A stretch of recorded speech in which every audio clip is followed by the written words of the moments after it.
Glória a Deus, aleluia, glória a Deus.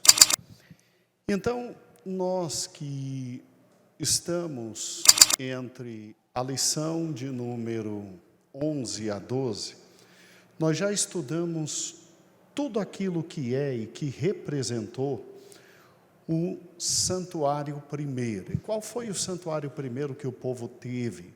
Foi exatamente o santuário de Moisés, ou seja, o tabernáculo de Moisés ali no deserto.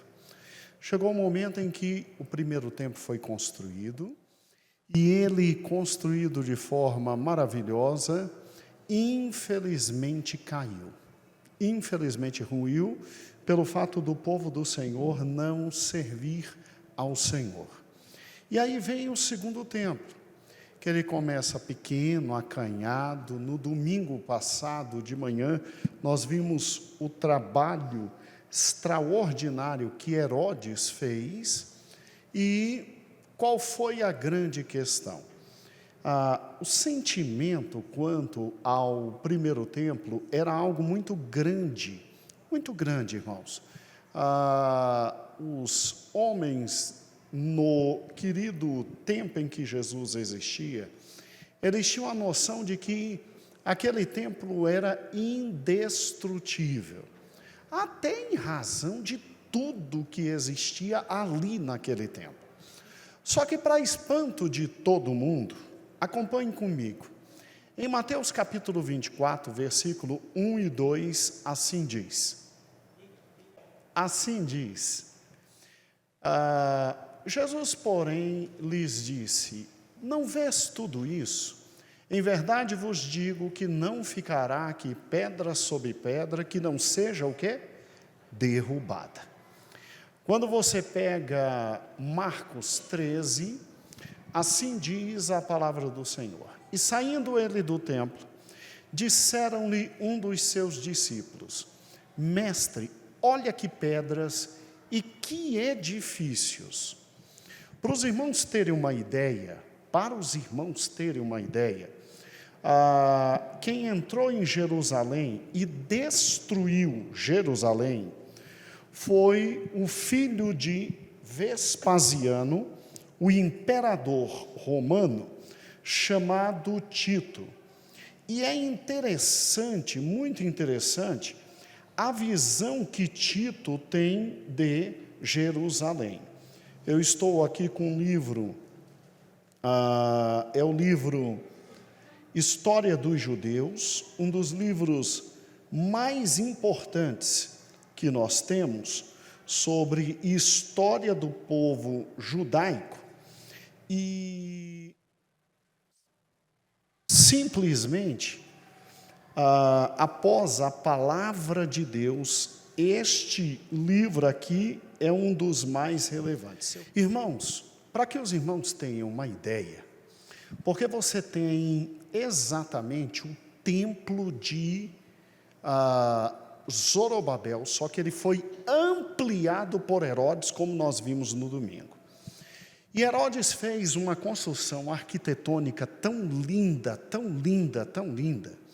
que quando a gente simplesmente lê Marcos capítulo 13, versículo 1 e 2, quando os discípulos chegam perto de Jesus e dizem assim: mestre, eles estão dentro do templo, eles acabaram de sair do momento de adoração, inclusive Jesus tinha visto quem tinha dado a maior oferta, que foi a da viúva.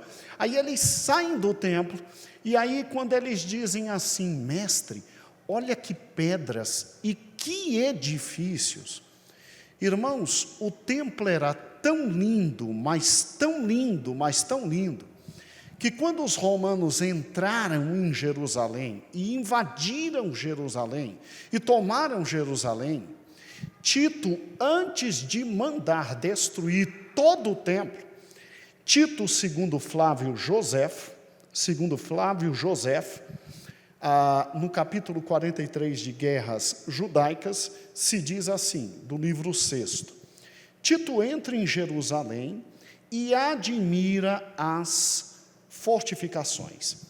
Olha o que diz aqui: Tito entrou na cidade e admirou, entre outras coisas, os templos, as fortificações, contemplando com assombro a potência e a força e a beleza de todas as torres, bem como a sua beleza. Bem como a sua beleza. Irmãos, Jerusalém era tão linda e o templo era tão lindo, que para Tito simplesmente ficar embasbacado, com a boca aberta, vendo o que estava diante dele, ele estava vendo com certeza um dos edifícios mais lindos da sua época. Por quê? Por uma razão simples. Tito era filho do imperador Vespasiano. E Tito já tinha tido acesso às obras mais lindas do mundo que estavam na capital do mundo, que era Roma. Então, quando ele entra em Jerusalém, que destrói o muro, e ele entra em Jerusalém, e ele vê as fortificações, e a beleza que era não só Jerusalém, mas principalmente o templo, ele fica assustado. Então, para um judeu que vivia na época de Cristo, descendo do templo, vendo a grandiosidade do templo e a beleza, isso aqui era mais do que redundância. Redundância é dizer a coisa da mesma forma, várias vezes, como subir para cima, descer para baixo. Então, quando os discípulos disseram, mestre, olha o templo, eu não acredito que você está triste, olha o templo, olha a beleza, olha as pedras, olha que edifício. Não só judeu fazia isso, mas Tito, quando pela primeira vez viu tudo aquilo, ficou assombrado, segundo o capítulo 43 do livro 6 das guerras judaicas. E aí Jesus simplesmente, ele olha para tudo isso e Jesus diz assim, e respondendo Jesus disse, vês estes grandes edifícios? Não ficará pedra sobre pedra que não seja o quê? Guarde isso, pedra sobre pedra que não seja derrubada. Irmãos, vamos ser francos, quando Jesus disse isso, os discípulos só não riram de Cristo por uma questão de humildade e de que eles estavam diante daqueles que eles consideravam ser o Filho de Deus e que viria e destruiria o Império Romano e colocaria as coisas nos devidos termos. Mas a vontade é de rir, porque era impossível. Era impossível. Terceiro texto.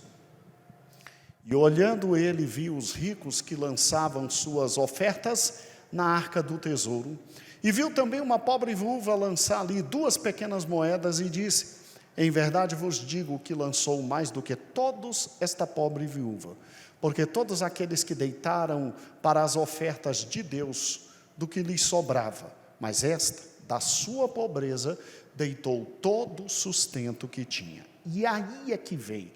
Eles estão saindo do templo, já vou mostrar por onde eles saíram, e dizendo alguns a respeito do templo que estava ornado de formosas pedras e dádivas, disse, quanto a estas coisas que vedes, dias virão, que não se deixará pedra sobre o quê? Pedra que não seja derrubada. Irmãos, venhamos e convenhamos, é porque Cristo falou, mas era impossível se cumprir. Eu quero que você se lembre do primeiro templo e da grandiosidade que era o primeiro templo quando Salomão fez. Aqui nós temos um croquis e o primeiro templo ali está com dignidade e beleza. Ali está o altar, aqui está o interior do primeiro templo, ali está o Santo dos Santos. E era uma obra tão imponente que ninguém acreditava ser possível ser destruída. Nabucodonosor entra no ano 587 e da forma mais simples e rápida e drástica possível, acaba e arrasa com todo o primeiro templo. Os judeus deveriam ter aprendido a lição, mas infelizmente não aprenderam. Então, 586, 587, depois de 2 anos tentando, Nabucodonosor entra e destrói em cumprimento de tudo aquilo que estava em Ezequiel 6, e Deus avisou ao seu povo isso. Quando nós paramos e pensamos numa realidade como essa, o que aconteceu quando Nabucodonosor destruiu o primeiro templo?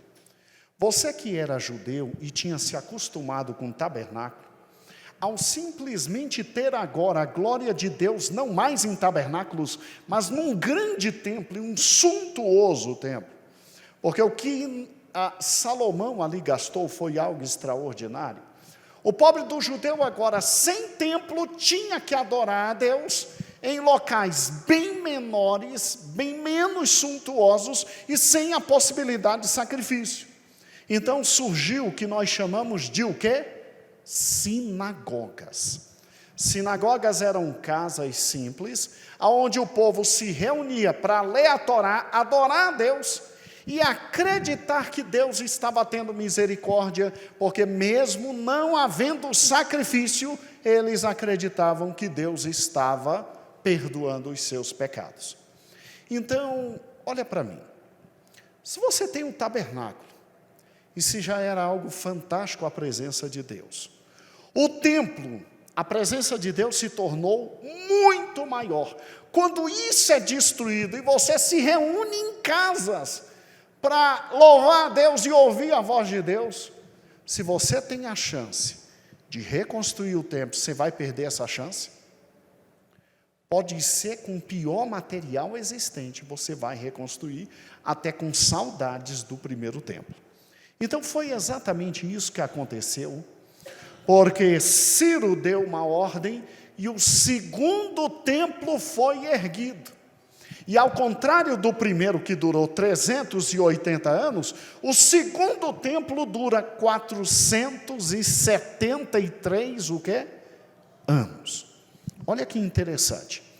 O segundo templo, ele começa de forma muito pequena, ele é na sua estrutura muito feio em relação ao primeiro templo, e foi construído por Zorobabel, o grande líder. E o que nós chamamos a atenção é que Herodes, para simplesmente trazer politicamente os judeus, olha para aquele segundo templo, acanhado, pequeno, horrível em relação ao primeiro, e disse: eu vou fazer a maior obra monumental de todos os tempos. E o templo que tinha 5 hectares, Herodes transformou em um templo com toda uma mega estrutura, com exatamente 15 hectares. E aí nós vimos no domingo de manhã, que Herodes espertamente, só com um templo ele duplica tudo. Ali está o templo de Salomão, se lembra? Aqui está o templo de Herodes. Se você parar e pensar, olhando aqui a comparação dos dois templos, olha o croquis, templo de Salomão, templo de Herodes. O de Salomão, que era algo extraordinariamente lindo, era simplesmente menos da metade que o templo de Herodes. Olha agora ali para cima, compare os dois templos. O templo completo de Salomão é metade do que foi o templo de Herodes, e o de Herodes muito mais alto e muito mais imponente.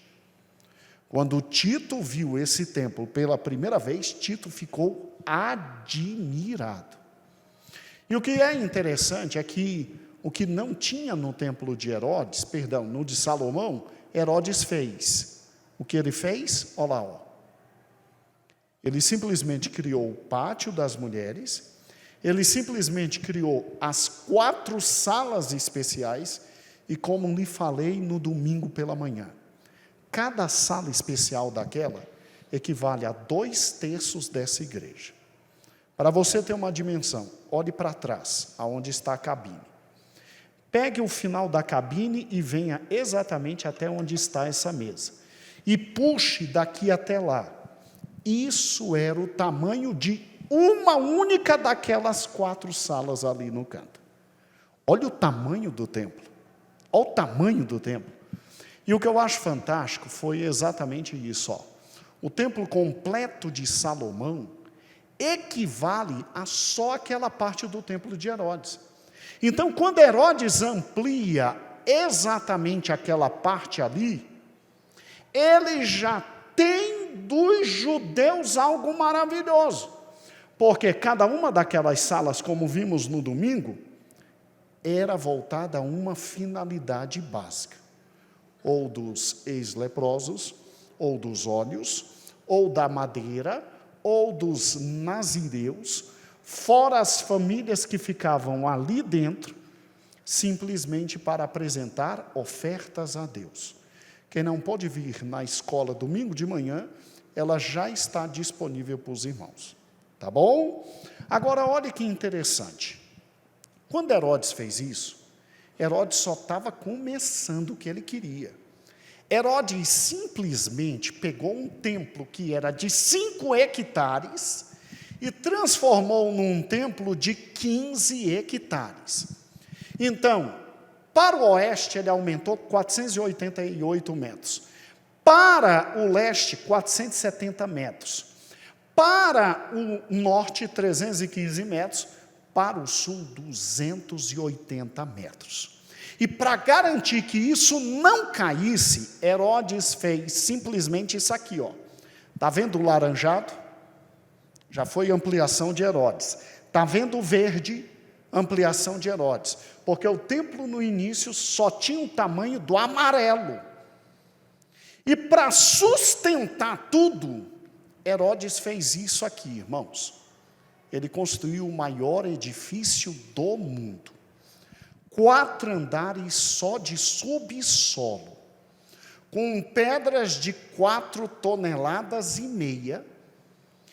e simplesmente para erguer o que estava em cima, o pátio dos gentios, os pórticos, como nós vimos no domingo, Herodes fez isso aqui, ó. Herodes gastou mais de 1 milhão de toneladas de pedras e levou 80 anos para terminar o novo templo, ou seja, a ampliação do segundo templo. Olha o subsolo do templo. E não se fazia subsolo para colocar carro, porque não tinha carro. O subsolo era nascimento para aguentar o que estava em cima. O pátio dos gentios, o pórtico e o novo templo. Olha que fantástico, irmãos, como é que isso aqui ia cair? Será que Jesus estava consciente do que estava dizendo? No domingo, nós falamos que esta igreja um dia tremeu, um domingo à noite, e que pena que não foi Jesus voltando. Foi um gás que estourou aqui do lado, abriu terra aqui embaixo. Quando a Defesa Civil veio ver as fundações que nós tínhamos, a Defesa Civil ficou assustada e mandou a gente retomar o trabalho na própria segunda-feira, sem medo nenhum, porque isso aqui não cai. Isso aqui só cai se Jesus quiser, irmãos. Isso aqui não cai. Herodes fez aquilo ali para não cair. Para não cair. E quando ele faz isso, ele faz o maior trabalho de engenharia, porque só as pedras do subsolo, onde ninguém vê, e não precisa ser bonito, foram tão bem colocadas, cada uma de 4,5 toneladas, que não passava um papel, irmãos. Herodes deixou as pedras mais bonitas para o templo, e de forma arquitetônica levantou o que havia de mais belo na humanidade na época. E o que eu acho interessante é que simplesmente tinha acesso a isso aqui durante a Páscoa mais de 250 mil pessoas por dia. Jerusalém chegava a 1.500.000 pessoas na Páscoa, e todas elas podiam ir num só dia, ao mesmo tempo, ao templo, que não caía, que simplesmente não caía. Irmãos, olhe para cá. O que Herodes fez? Aqui está Jerusalém. O templo, vou marcar para você, está lá em cima do Moriá, ok? Herodes usa praticamente todo o Moriá.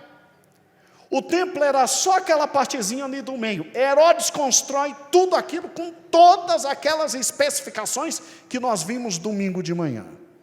Escute, como é que isso aqui cai? Onde é que estava Jesus quando disse isso? Segundo historiadores, está vendo ali a parte do lado? O arco de Wilson.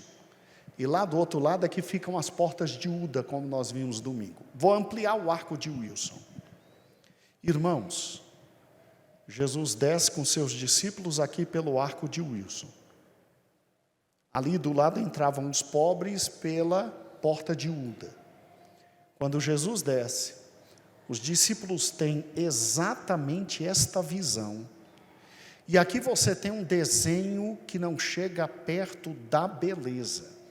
Segundo os historiadores aqui deste livro, o templo ao meio-dia brilhava, tamanha quantidade de ouro, e de muito longe se via o esplendor do templo.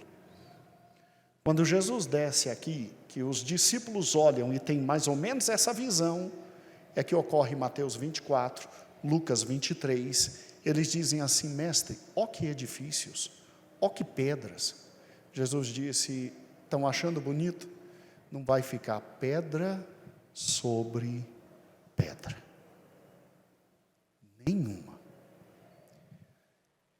Irmãos, não era brincadeira o que Herodes fez. Só a parte do templo era lindíssima. Olha aqui, ó. Ali estava aquele pórtico que separava os queridos gentios. Gentil não podia passar daqui, ó. Eita, não está. E depois ali só judeus, lá dentro mulheres, as 4 portas. Irmãos, representação de como era lá dentro. Era lindíssimo. Olha os pórticos de Salomão, onde Jesus ensinava. E dizem que não é um quarto da beleza que era. Então aqueles pórticos que vimos no domingo de manhã, olha como era. Era lindíssimo. Aqui Jesus ensinava multidões. Cabia perto de 7 a 10 mil com Jesus, porque só nos pórticos cabiam 250 mil pessoas. E o que é incrível é exatamente isso, a beleza do santo lugar. O véu do templo era tão pesado que necessitava de 4 bois para rasgar esse véu. Jesus, quando disse está consumado, ele sozinho se rasgou de alto a baixo. A beleza desse lugar era incomparável. Tito, antes de destruir o templo, Tito ficou, segundo os historiadores aqui, quase 1 hora contemplando a beleza do templo e achando inacreditável o que tinha ali. Só não tinha no Santo dos Santos a nossa querida Arca da Aliança. Porque, segundo alguns historiadores, quando Nabucodonosor destruiu o primeiro templo, Jeremias escondeu a Arca da Aliança. Alguns historiadores dizem isso, que ele pega e ele esconde. Ele pega e ele esconde. Outros dizem que não. Dizem que Nabucodonosor pegou a arca, destruiu e levou todo o ouro. A segunda teoria é falsa, porque se Nabucodonosor tivesse pego a Arca da Aliança, ele morria na hora. Ele morria na hora. Tá? E quando voltam com ordem de Ciro para construir o segundo templo, a Bíblia diz que eles trouxeram tudo, menos a Arca da Aliança.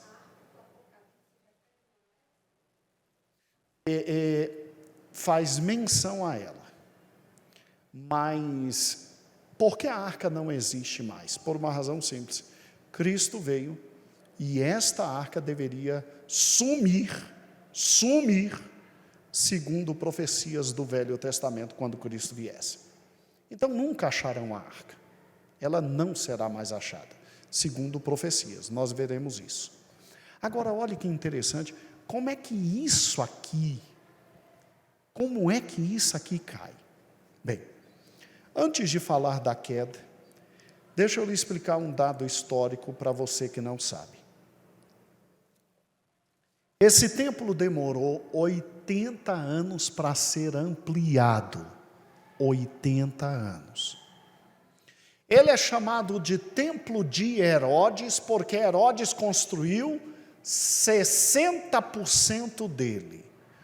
40% foi construído pelo filho de Herodes, e depois pelo neto de Herodes, e pelos romanos que dominavam aquela região, como Pôncio Pilatos, Festo, que foi quem mandou Paulo lá para frente. E vou lhe provar que Herodes só construiu 60%. Porque esse templo, quando foi terminado completamente, muito depois da morte de Cristo, 7 anos depois, os romanos entram e destroem tudo. Olha que interessante. Faça um cálculo comigo agora, por gentileza. Ali está Herodes o Grande, que tentou matar Cristo e que construiu 60% da ampliação desse templo. Tá? 40% eram os toques finais e foram construídos depois. Vamos pegar um pouquinho da vida dele. Filho dele, Arquelau. O outro filho, Herodes Filipe I. Terceiro filho, Herodes Antipas. O outro filho, Herodes Filipe. E um dia a gente estuda isso aqui. É muito interessante a família de Herodes. Vamos pegar Herodes pai e fazer um cálculo da vida dele. Vamos juntos? Ele nasce em 73 antes de Cristo. 73 antes de Cristo ele nasce e ele morre ou 5 ou 4 depois de Cristo. Herodes o Grande. Significa que ele viveu 70 a 71 anos. Foi a idade dele. Isso é um cálculo aproximado. Eu não fiz esse cálculo, porque eu tenho problemas com matemática. Tá? Eu tenho raciocínio absolutamente incorreto com matemática. Então, eu peguei de um livro. Então, olha que interessante. Se ele nasceu em 73 e morreu entre 5 e 4, ele teve entre 70, 71, 72 anos. Olha que interessante. Quando é que o templo começa a ser construído? Segundo Flávio Joséfo, nesse livro aqui. O templo começa a ser construído em 19, no máximo 20 antes de Cristo. Então, em 19 ou 20 antes de Cristo, o templo começa a ser construído por Herodes. Ele já existiu. O que Herodes fez foi ampliar, como nós vimos no domingo. Então, faça um cálculo comigo simples. Herodes tinha 54 anos, quando o templo começou a ser ampliado. Vamos lá. Herodes vive então mais 18, 19 anos, aí ele falece. Irmãos, pense comigo. Se Herodes vive 18 a 19 anos, e esse templo demorou 80 anos para ser construído, então os primeiros 20 anos quem constrói é Herodes, e os outros 60 anos? E por que o templo é chamado Templo de Herodes? Porque Herodes, em 20 anos de construção desse templo, fez 60% dele. Então, quem continua construindo o templo é quem? Porque o templo termina no ano 64, depois de Cristo. Então, quem continua construindo? O filho dele, Herodes Arquelau. Só que Arquelau, que fica no lugar do pai, é um péssimo administrador. Por isso que retiram Arquelau e colocam no lugar de Arquelau Pôncio Pilatos, de tão ruim administrador que era. Então, na verdade, Arquelau continua a construção do pai e Pôncio Pilatos continua a construção do que faltava, dos 20% que faltava, para ver se mantinha o povo judeu o quê? Quieto e tranquilo. A construção demorou tantos detalhes finais, que quem terminou a construção foi um neto de Herodes, o Agripa I. O Agripa I. Olha que interessante. Ele conclui. Mas por que tem um nome Templo de Herodes? Porque Herodes construiu 60% do templo. E na época de Herodes já era maravilhoso. Depois quem continua a construção é Arquelau, os cônsules, pretores romanos que ficavam dominando a Judéia e o neto de Herodes. Quando eles terminam, irmãos, no ano 64, chuta quem entra em Jerusalém no ano 70, 6 anos depois que terminou a construção e acaba com tudo. Tito. Então não pense que foi Herodes sozinho que construiu o templo, mas ele construiu 60% a 65% do templo. E os detalhes finais ficaram para esses homens. Quando Jesus conversa com os discípulos ficaram tão assustados, que Jesus sai do templo e vai para o primeiro monte de frente. E qual monte de frente que era? O Monte das Oliveiras. E aí, quando eles chegam ali, do Monte do Templo para o Monte das Oliveiras, 10 minutos. Quando você for para Jerusalém, na nossa caravana, aí a gente vai tudo junto e a gente faz todo esse circuito, tá ok? Só que você vai encontrar lá tudo destruído. Não tem pedra sobre o quê? Pedra. O que tem hoje é uma construção islâmica, para ódio dos judeus. Agora olhe para cá, olhe para cá. Jesus sai do templo pelo arco de Wilson, anda 10 minutos, senta e a visão dele é a visão de frente para com o templo, que é essa aqui, ó. Então você sentado, você vê o monte do templo, que não tem mais hoje templo, tem a mesquita, o domo da rocha. Porque Israel foi dominada pelos muçulmanos, e no exato local onde o templo estava destruído, criaram o domo da rocha, porque eles acreditam que foi de lá que Maomé subiu e se encontrou com Jesus e voltou para ser o grande profeta de Jesus. Aí construíram o domo da rocha, não é fantástico? Olhe para cá. Jesus viu o templo e Jesus viu aquela construção e disse: não vai ficar pedra sobre o quê? Era impossível, era absolutamente impossível. Vamos aos fatos históricos. No ano 66, 2 anos após o templo ter sido terminado de construído, o ego do judeu estava tão grande por causa do templo, e eles criam tanto que Deus estava com eles, que eles resolveram se rebelar contra os romanos. E o motivo? Imposto de renda. Imposto de renda.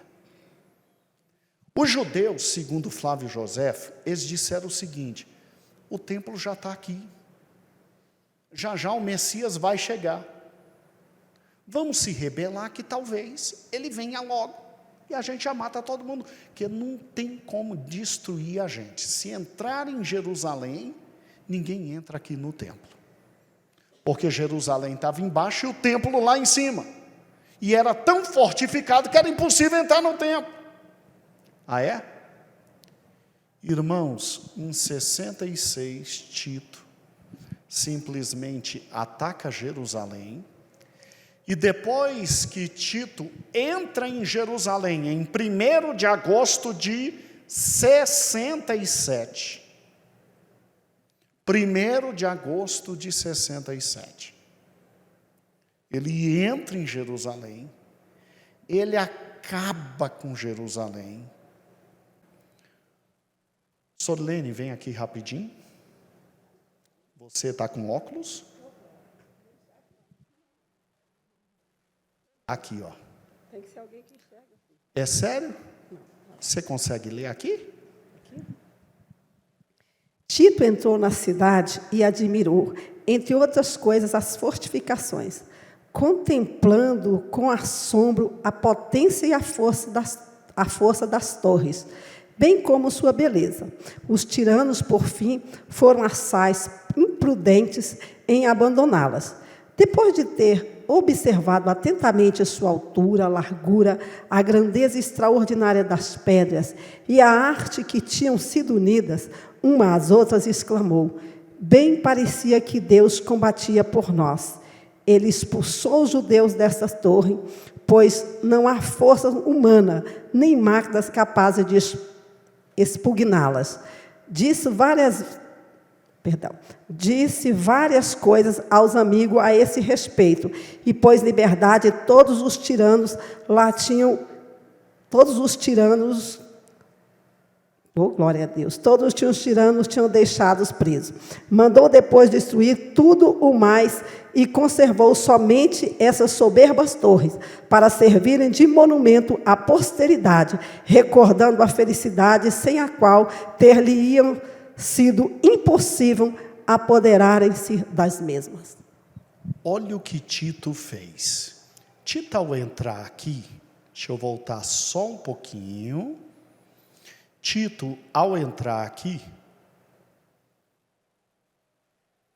ó, ele ao entrar em Jerusalém, ele mandou destruir tudo, deixando em pé só as torres. Você está vendo a torre aqui?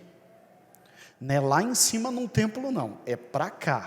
Ele deixa uma única torre, como presente para a posteridade, como que dizendo, os romanos passaram por aqui, e nós acabamos com tudo.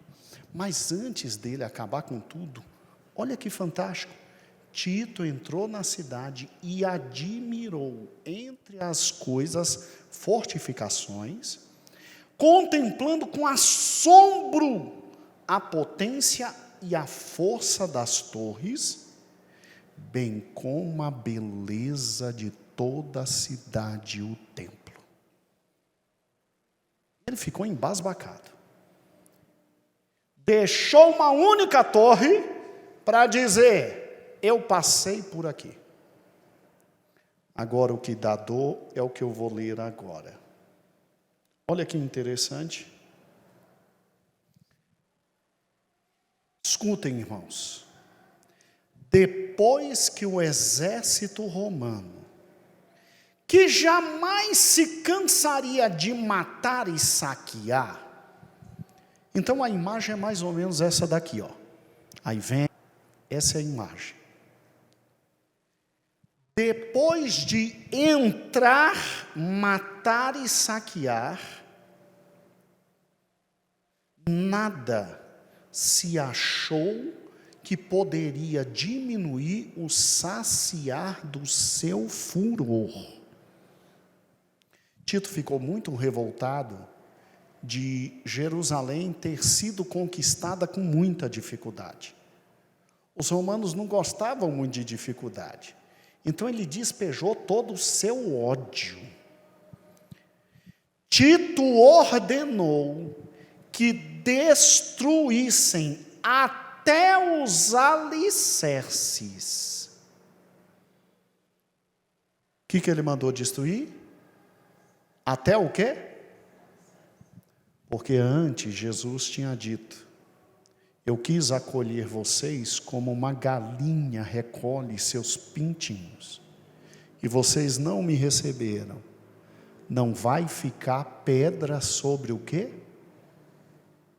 Tito disse, é para arrancar até os alicerces. Não deixa nada. Tito ordenou que destruíssem até os alicerces, com exceção de um pedaço do muro que está no lado do ocidente. Olhe para cá. Aqui está. É o chamado Muro das Lamentações.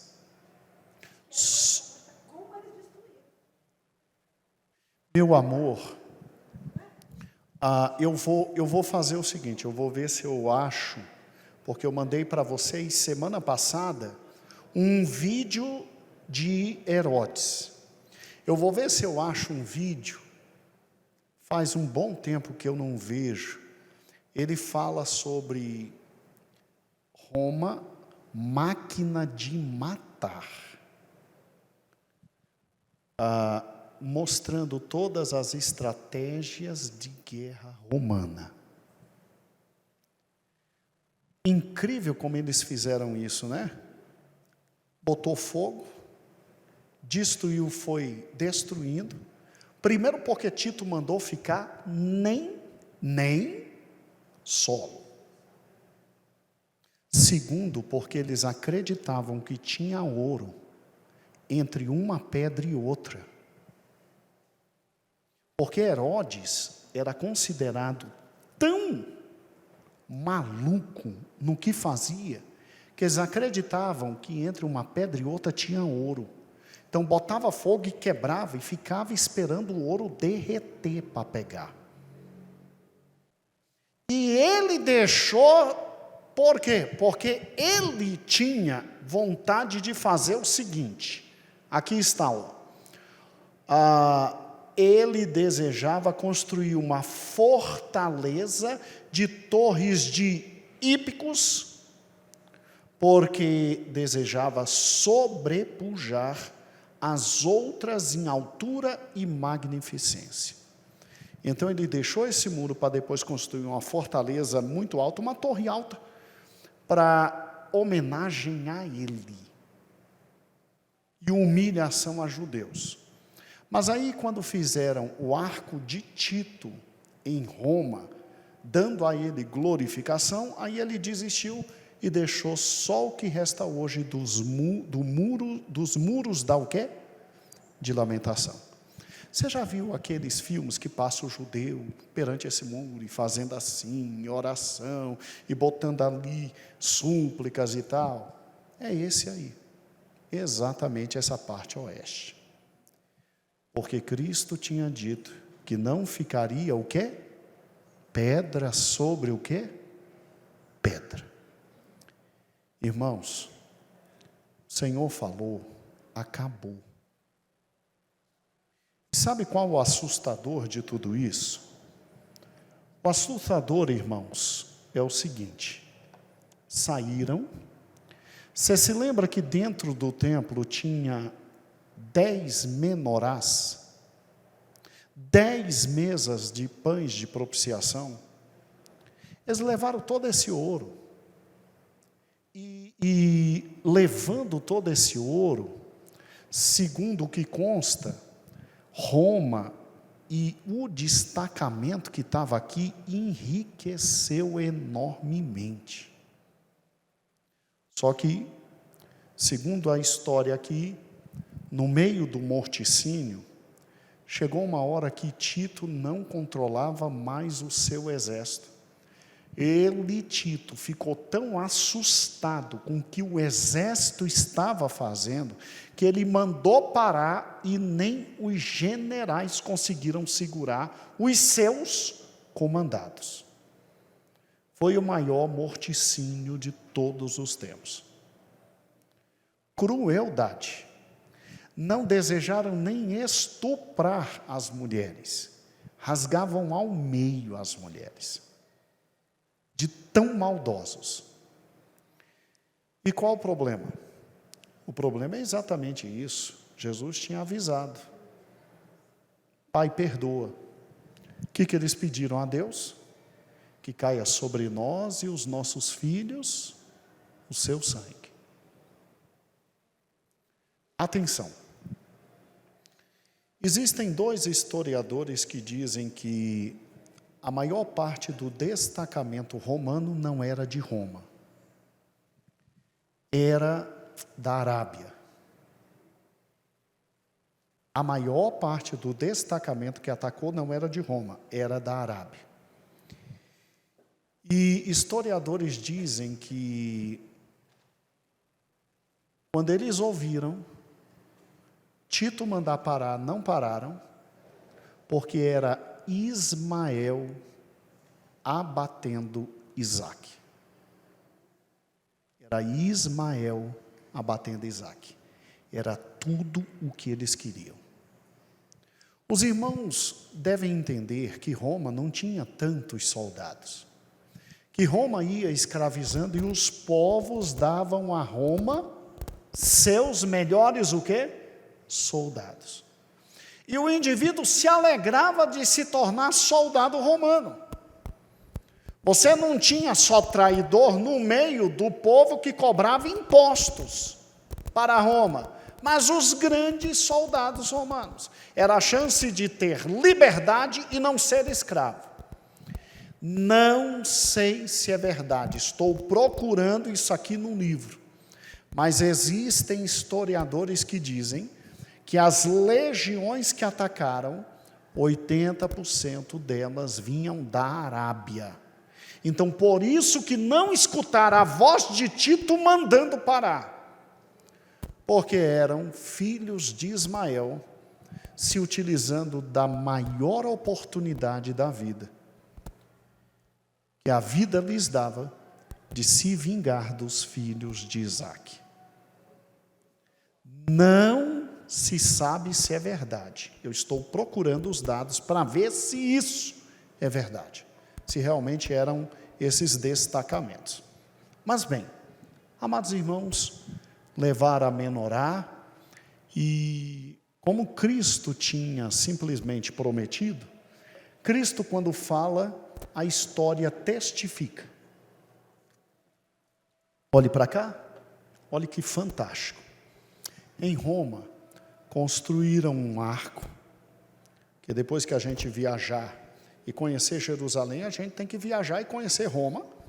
Por quê? Para ver onde nossos irmãos morreram. E aí a gente aproveita e tira uma foto aqui também. Tem um arco que foi construído em 81 depois de Cristo, depois, obviamente, da morte de Vespasiano, pai de Tito. Então, Vespasiano morre, Tito se torna imperador, e aí constroem um arco em homenagem a Tito, em homenagem a essa vitória contra os judeus, de tão difícil que foi. Esse arco existe até hoje em Roma. Ele mede 15,5 metros de altura, 13 de largura e 4,70 de espessura. E nele está dizendo: o Senado e o povo romano dedicam ao divino Tito Vespasiano Augusto, filho do divino Vespasiano. O pai dele morreu, ele assumiu o poder, e todo imperador romano, quando assume o poder, tem o direito de ser adorado, porque ele é Deus na terra. E aí fizeram esse arco. Aí está o arco. Olha que interessante, ó. Ali em cima é que está essa inscrição. O povo de Roma dedica e o Senado a Tito. Olha a ilustração, eles trazendo a menorá. Fica exatamente aqui do lado. Vou indicar para você não se perder quando estiver em Roma. Quando você estiver em Roma, do lado tem isso até hoje em destaque e relevo.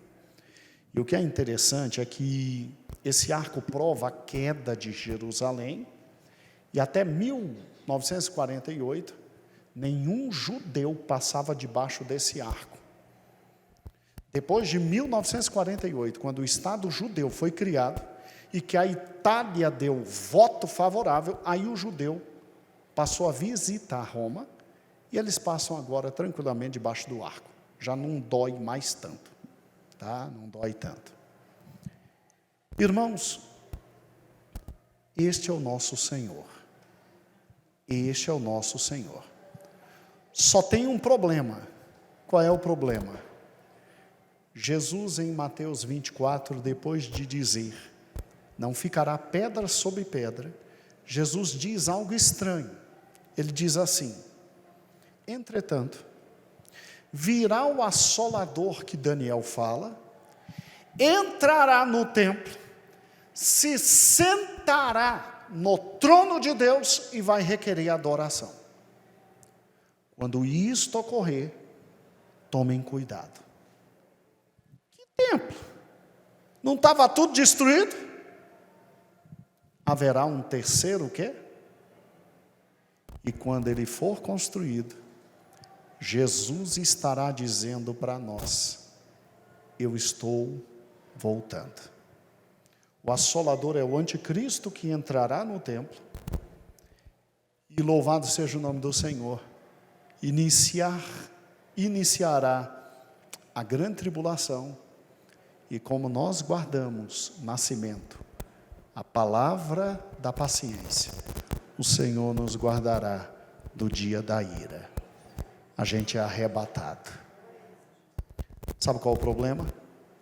Domingo nós vamos provar para os irmãos que todos os equipamentos do novo templo já estão aguardando só a ordem do primeiro-ministro para a reconstrução. Qual é o problema? O problema é que no lugar do templo tem, adivinha o quê? Adivinha o que tem no lugar do templo? Uma mesquita. O domo da rocha é construída por